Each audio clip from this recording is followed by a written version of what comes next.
Tonight, Israel's war against Hamas in Gaza expanding regionally. More than 300,000 Israeli troops deployed around the Gaza Strip. Israel slamming targets today in Syria and on its northern border with Lebanon. And a rare airstrike in the West Bank. Israeli fighter jets bombing a mosque, saying they thwarted an imminent terror attack. At least 2 killed there. And tonight, an Israeli tank firing on a border post in Egypt, with which Israel has a peace treaty. 5 soldiers and 8 Egyptian civilians wounded. The Israeli military calling it a mistake. The U.S. redirecting a second carrier strike route towards the Middle East, along with missile defense systems amid fears of a widening conflict. What we're seeing is the prospect of a significant escalation of attacks on our troops and our people throughout the region.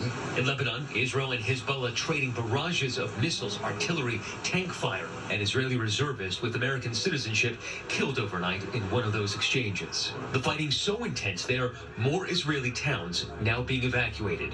Our Britt Clennett is at the border. The fighting here is intensifying every single day. Look over here, you can see smoke blanketing that hillside, fires smoldering there.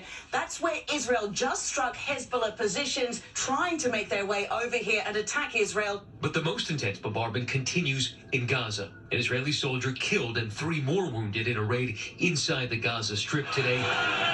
Lacking equipment, civilians clawing through the rubble to rescue the living and remove the dead.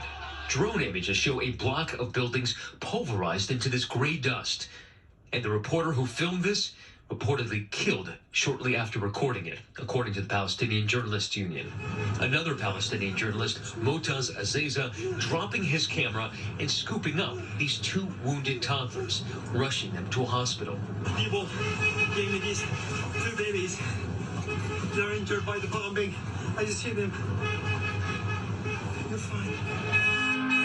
Palestinians running out of bare necessities. Today, 17 trucks filled with food and water crossing from Egypt into Gaza, but the aid yet to be distributed for unknown reasons. 28 trucks did make it into Gaza Saturday.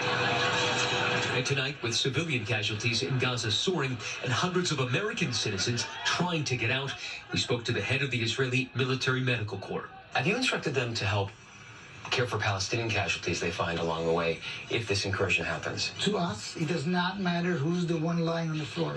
It can be an alien, it can be a tourist, it can be a Palestinian, it can be my friend. We are committed to our ethics. We are committed to our values. Israel today saying Hamas is still holding at least 212 hostages, including Americans. Over the weekend, that stunning development, Hamas releasing the Chicago area mother and daughter, Judith and Natalie Raanan. The deal brokered by Qatar and facilitated by the Red Cross. Judith and Natalie reuniting with family in Israel and speaking with President Biden. Look, that's been long serving. I'm just delighted we're able to get you out. We've been working on it a long time. We're gonna get them all out, God willing. The Raanan family relieved, but turning their focus to the remaining hostages, saying they're entirely focused on the efforts to secure the return of our 8 other family members that remain captive in Gaza, adding we will work around the clock with the other families of those held hostage until each and every one of them is back home. Their release triggering protests in Tel Aviv. The families of the Hamas hostages and other Israelis calling on their government to cut a deal before launching that incursion into Gaza. I spoke with Shira Elbad, whose 18-year-old daughter, Liri, is being held. Nervous? Are you scared now because Israel's closer to this invasion? Yeah, of course. Of course I'm scared because what does that mean? I don't know where is my daughter. Nobody knows. Concern shared by so many families tonight, waiting in agony. So much pain and fear across the region. Matt Gutman back with us now from Tel Aviv. And Matt, you're also getting more information about how a ground invasion of Gaza would play out, the challenges and the time commitment required. I'm told there'll be 3 stages to this war. The first will comprise the most intense fighting. That's the invasion of the Gaza Strip. That could last about a month. The second stage is cleanup operations, finding remaining Hamas cells and weaponry, destroying them.